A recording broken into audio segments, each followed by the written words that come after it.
ద్వారా దర్శనం ప్రారంభమైంది. ఇవాటి నుంచి 10 రోజుల పాటు వైకుంఠ ద్వారా దర్శనం భాగ్యం కల్పించేందుకు టీటీడీ ఏర్పాటు చేసింది. తెల్లవారుజాము 1:45 వైకుంఠ ద్వారం తెరిచారు ఆలయ అర్చకులు. ఇవాళ 9 నుంచి స్వర్ణరథంపై భక్తులకు శ్రీదేవి సమేతుడైన మలయప్ప స్వామి దర్శనం ఇవ్వనున్నారు. మధ్యాహ్నం 12 గంటల నుంచి సాయంత్రం 5 గంటల వరకు వాహన మండపంలో భక్తులకు దర్శనమిస్తారు స్వామివారు. రేపు ఉదయం 4 గంటలకు ద్వాదశి పుష్కరిణిలో చక్రస్నానం ఉంటుంది.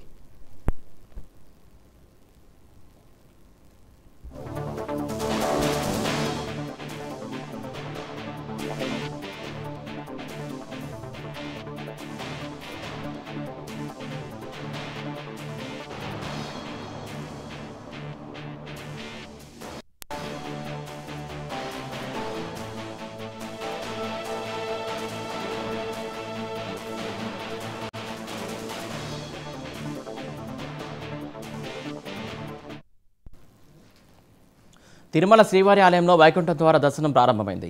ఇవాటి నుంచి 10 రోజుల పాటు వైకుంఠ ద్వార దర్శన భాగ్యం కల్పించేందుకు టీటీడీ ఏర్పాటు చేసింది. తెల్లవారుజామున 1:45 వైకుంఠ ద్వారం తెరిచారు ఆలయ అర్చకులు. ఇవాళ 9 నుంచి స్వర్ణరథంపై భక్తులకు శ్రీదేవి సమేతుడైన మలయప్ప స్వామి దర్శనం ఇవ్వనున్నారు. మధ్యాహ్నం 12 గంటల నుంచి సాయంత్రం 5 గంటల వరకు వాహన మండపంలో భక్తులకు దర్శనమిస్తారు స్వామివారు. రేపు ఉదయం 4 గంటలకు ద్వాదశి పుష్కరిణిలో చక్రస్నానం ఉంటుంది.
ఏలూరు జిల్లా